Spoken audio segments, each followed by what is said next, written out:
Previously, in The Count of Monte Cristo, chapter 68, A Summer Ball, Albert returns from a trip with his mother, Mercedes, and invites the Count to a ball he's organizing. He has two motives. First, to arrange a marriage between Eugenie Danglars and Andrea Cavalcanti, a match also favored by Baron Danglars. Second, because Mercedes wishes to speak privately with the Count. The Count is unsettled by this, though he conceals it. Albert also remarks that while Eugenie would be a great mistress, she wouldn't be a good wife, making marriage to Andrea preferable. The Count agrees to attend the ball at Mercedes' request. Chapter 69. The Inquiry. Monsieur de Villefort kept the promise he had made to Madame Danglars to endeavour to find out how the Count of Monte Cristo had discovered the history of the house at Auteuil. He wrote the same day for the required information to Monsieur de Beauville, who, from having been an inspector of prisons, was promoted to a high office in the police, and the latter begged for 2 days' time to ascertain exactly who would be most likely to give him full particulars. At the end of the second day, Monsieur de Villefort received the following note. The person called the Count of Monte Cristo is an intimate acquaintance of Lord Wilmore, a rich foreigner, who is sometimes seen in Paris and who is there at this moment. He is also known to the Abbe Busoni, a Sicilian priest of high repute in East, where he has done much good. Monsieur de Villefort replied by ordering the strictest inquiries to be made respecting these two persons. His orders were executed, and the following evening he received these details. The Abbé, who was in Paris only for a month, inhabited a small 2-storied house behind Saint-Sulpice. There were 2 rooms on each floor, and he was the only tenant.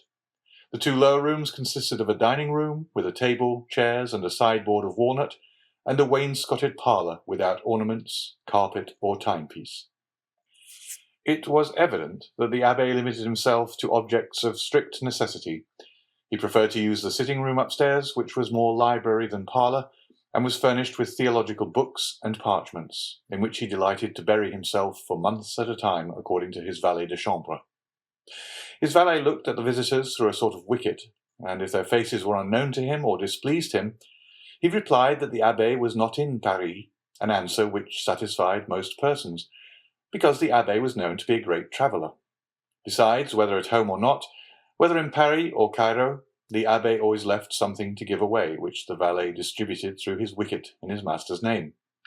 The other room near the library was a bedroom, a bed without curtains, 4 armchairs and a couch covered with yellow Utrecht velvet, composed with a prie-dieu all its furniture. Lord Wilmore resided in Rue Fontaine Saint-Georges. He was one of those English tourists who consume a large fortune in travelling. He hired the apartment in which he lived, furnished, passed only a few hours in the day there, and rarely slept there. One of his peculiarities was never to speak a word of French, which he, however, wrote with great facility. The day after this important information had been given to the king's attorney, a man alighted from a carriage at the corner of the Rue Férou, and, rapping at an olive-green door, asked if the Abbe Busoni were within. No, he went out early this morning, replied the valet. I might not always be content with that answer, replied the visitor, for I come from one to whom everyone must be at home. But have the kindness to give the Abbe Busoni— I told you he was not at home, repeated the valet. Then on his return, give him that card and this sealed paper. Will he be at home at 8 o'clock this evening? Doubtless, unless he is at work, which is the same as if he were out. I will come again at that time, replied the visitor, who then retired. At the appointed hour, the same man returned in the same carriage, which, instead of stopping this time at the end of the Rue Férou, drove up to the green door. He knocked, and it opened immediately to admit him. From the signs of respect the valet paid him, he saw that his note had produced a good effect. Is the Abbé at home? asked he. Yes, he is at work in his library, but he expects you, sir, replied the valet. The stranger ascended a rough staircase, and before a table illumined by a lamp whose light was concentrated by a large shade, while the rest of the apartment was in partial darkness, he perceived the Abbe in a monk's dress, with a cowl on his head, such as is used by learned men of the Middle Ages. "Have I the honour of addressing the Abbe Busoni?" asked the visitor. "Yes, sir," replied the Abbe, "and you are the person whom Monsieur de Beauville, formerly an inspector of prisons, sends to me from the prefect of police?" "Exactly, sir." "One of the agents appointed to secure the safety of Paris?" "Yes, sir," replied the stranger with a slight hesitation, and blushing. The Abbe replaced the large spectacles which covered not only his eyes but his temples, and sitting down motioned to his visitor to do the same. "I am at your service, sir," said the Abbe with a marked Italian accent. "The mission with which I am charged, sir," replied the visitor, speaking with hesitation, "is a confidential one on the part of him who fulfills it, and him by whom he is employed." The Abbe bowed. "Your probity," replied the stranger, "is so well known to the prefect that he wishes as a magistrate to ascertain from you some particulars connected with the public safety, to ascertain which I am deputed to see you. It is hoped that no ties of friendship or humane consideration will induce you to conceal the truth." "Provided, sir, the particulars you wish for do not interfere with my scruples or my conscience. I am a priest, sir, and the secrets of confession, for instance, must remain between me and God, and not between me and human justice." "Do not alarm yourself, monsieur. We will duly respect your conscience." At this moment, the Abbe pressed down his side of the shade, and so raised it on the other, throwing a bright light on the stranger's face, while his own remained obscured. "Excuse me, Abbe," said the envoy of the prefect of the police, "but the light tries my eyes very much." The Abbe lowered the shade. "Now, sir, I am listening. Go on." "I will come at once to the point. Do you know the Count of Monte Cristo?" "You mean Monsieur Zacon, I presume." "Zacon? Is not his name Monte Cristo?" "Monte Cristo is the name of an estate, or rather of a rock, and not a family name." "Well, be it so. Let us not dispute about words. And since Monsieur de Monte Cristo and Monsieur Zacon are the same, absolutely the same, let us speak of Monsieur Zacon." "Agreed." "I asked you if you knew him." "Extremely well." "Who is he?" "The son of a rich shipbuilder in Malta." "I know that is a report, but as you are aware, the police does not content itself with vague reports." "However," replied the Abbe with an affable smile, "when that report is in accordance with the truth, everybody must believe it, the police as well as all the rest." "Are you sure of what you assert?" "What do you mean by that question?" "Understand, sir, I do not in the least suspect your veracity. I ask if you are certain of it." "I knew his father, Monsieur Zacon." "Ah, indeed." "And when a child, I often played with the son in the timber yards." "But whence does he derive the title of Count?" "You are aware that may be bought." "In Italy?" "Everywhere." "And his immense riches, whence does he procure them?" "They may not be so very great."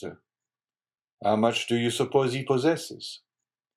"From 150 to 200,000 livres per annum." "That is reasonable," said the visitor. "I have heard he had 3 or 4 millions." 200,000 per annum would make 4 millions of capital." "But I was told he had 4 millions per annum." "That is not probable." Do you know this island of Monte Cristo? Certainly. Everyone who has come from Palermo, Napoli, or Roma to France by sea must know it, since he has passed close to it, and must have seen it. I am told it is a delightful place. It is a rock. And why has the Count bought a rock? For the sake of being a Count. In Italy, one must have territorial possessions to be a Count. You have doubtless heard the adventures of Monsieur Zacan's youth. The father's? No, the son's. I know nothing certain. At that period of his life, I lost sight of my young comrade. Was he in the wars? I think he entered the service. In what branch? In the navy. Are you not his confessor? No, sir, I believe he is a Lutheran. A Lutheran. I say I believe such is the case. I do not affirm it. Besides, liberty of conscience is established in France.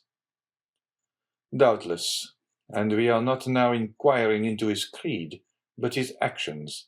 In the name of the prefect of police, I ask you what you know of him. He passes for a very charitable man. Our Holy Father, the Pope, has made him a knight of Jesus Christ for the services he rendered to the Christians in the East. He has 5 or 6 rings as testimonials from Eastern monarchs of his services. Does he wear them? No, but he is proud of them. He is better pleased with rewards given to the benefactors of man than to his destroyers. He is a Quaker, then?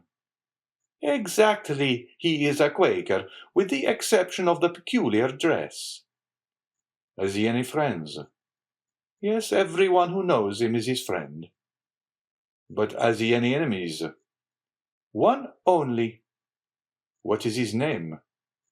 Lord Wilmore. Where is he? He is in Paris just now. Can he give me any particulars? Important ones. He was in India with Zacon. Do you know his abode? It's somewhere in the Chaussée d'Antin, but I know neither the street nor the number. Are you at variance with the Englishman? I love Zacon, and he hates him. We are consequently not friends. Do you think the Count of Monte Cristo had ever been in France before he made his visit to Paris? To that question I can answer positively no. He had not, because he applied to me 6 months ago for the particulars he required, and as I did not know when I might again come to Paris, I recommended Monsieur Cavalcanti to him. Andrea? No, Bartolomeo, his father.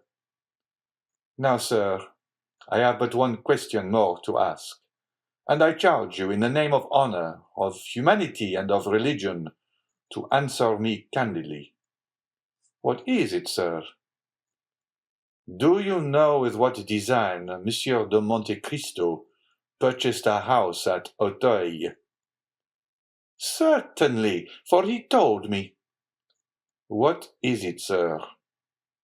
To make a lunatic asylum of it, similar to that founded by the Count of Pisani at Palermo. Do you know about that institution? I have heard of it. It is a magnificent charity. Having said this, the Abbe bowed to imply he wished to pursue his studies. The visitor either understood the Abbe's meaning or had no more questions to ask. He arose, and the Abbe accompanied him to the door. You are a great almsgiver, said the visitor, and although you are said to be rich, I will venture to offer you something for your poor people. Will you accept my offering? I thank you, sir. I am only jealous in one thing, and that is that the relief I give should be entirely from my own resources. However, my resolution, sir, is unchangeable, but you have only to search for yourself, and you will find, alas, but too many objects upon whom to exercise your benevolence. The abbé once more bowed as he opened the door. The stranger bowed and took his leave, and the carriage conveyed him straight to the house of Monsieur de Villefort. An hour afterwards, the carriage was again ordered, and this time it went to the Rue Fontaine Saint-Georges and stopped at number 5, where Lord Wilmore lived. The stranger had written to Lord Wilmore, requesting an interview which the latter had fixed for 10 o'clock. As the envoy of the prefect of police arrived 10 minutes before 10, he was told that Lord Wilmore, who was precision and punctuality personified, was not yet come in, but that he should be sure to return as the clock struck.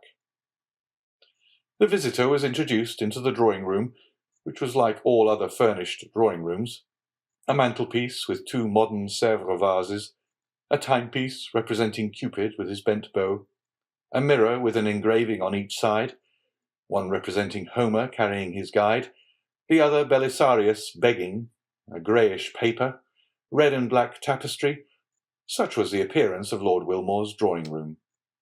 It was illuminated by lamps with ground glass shades which gave only a feeble light, as if out of consideration for the envoy's weak sight. After 10 minutes' expectation, the clock struck 10. At the 5th stroke, the door opened, and Lord Wilmore appeared. He was rather above the middle height, with thin reddish whiskers, light complexion, and light hair, turning rather grey.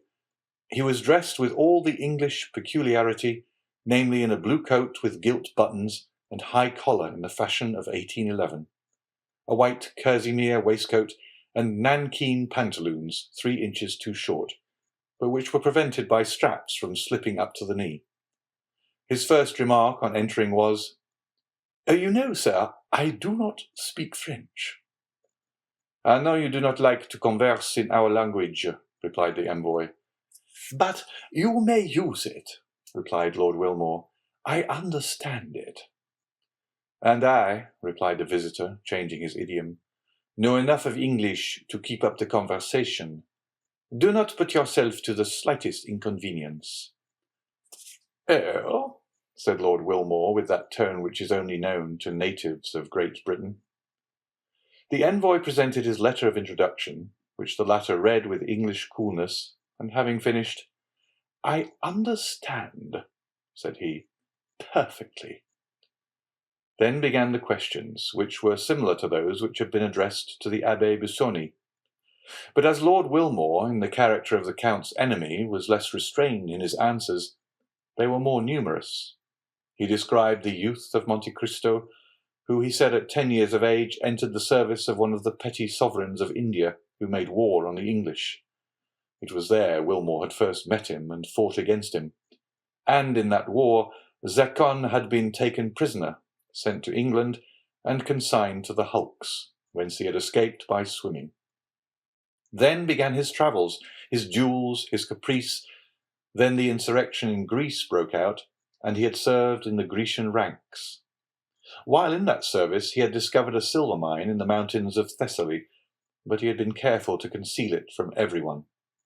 After the Battle of Navarino, when the Greek government was consolidated, he asked of King Otho a mining grant for that district, which was given him. Hence that immense fortune which, in Lord Wilmore's opinion, possibly amounted to 1 or 2 millions per annum, a precarious fortune, which might be momentarily lost by the failure of the mine. "But," asked the visitor, "do you know why he came to France?" "He is speculating in railways," said Lord Wilmore, "and as he is an expert chemist and physicist, he has invented a new system of telegraphy, which he is seeking to bring to perfection." "How much does he spend yearly?" asked the prefect.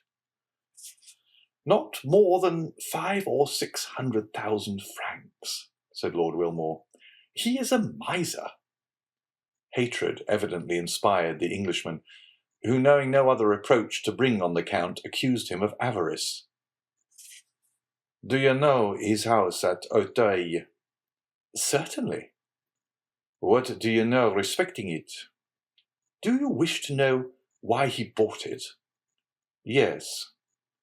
"The Count is a speculator, who will certainly ruin himself in experiments. He supposes there is in the neighbourhood of the house he has bought a mineral spring equal to those at Bagnères, Luchon, Carteret. He is going to turn his house into a bathhouse, as the Germans term it. He's already dug up all the garden 2 or 3 times to find the famous spring, and being unsuccessful, he will soon purchase all the contiguous houses. Now, as I dislike him, and hope his railway, his electric telegraph, or his search for baths will ruin him, I am watching for his discomfiture, which must soon take place. What was the cause of your quarrel? When he was in England, he seduced the wife of one of my friends. Why do you not seek revenge? I have already fought 3 duels with him, said the Englishman.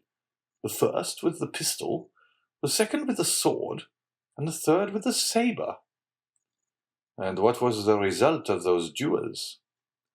The first time he broke my arm, the second he wounded me in the breast, and the third time made this large wound. The Englishman turned down his shirt collar and showed a scar whose redness proved it to be a recent one. So that, you see, there is a deadly feud between us. But, said the envoy, you do not go about it in the right way to kill him, if I understand you correctly.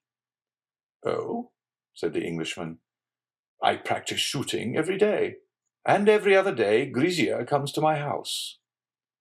This was all the visitor wished to ascertain, or rather all the Englishman appeared to know. The agent arose, and having bowed to Lord Wilmore, who returned his salutation with the stiff politeness of the English, he retired. Lord Wilmore, having heard the door close after him, returned to his bedroom, where with one hand he pulled off his light hair, his red whiskers, his false jaw, and his wound, to resume the black hair, dark complexion, and pearly teeth of the Count of Monte Cristo. It was M. de Villefort, and not the prefect, who returned to the house of M. de Villefort. The procureur felt more at ease, although he had learned nothing really satisfactory, and for the first time since the dinner party at Auteuil, he slept soundly. End of chapter 69.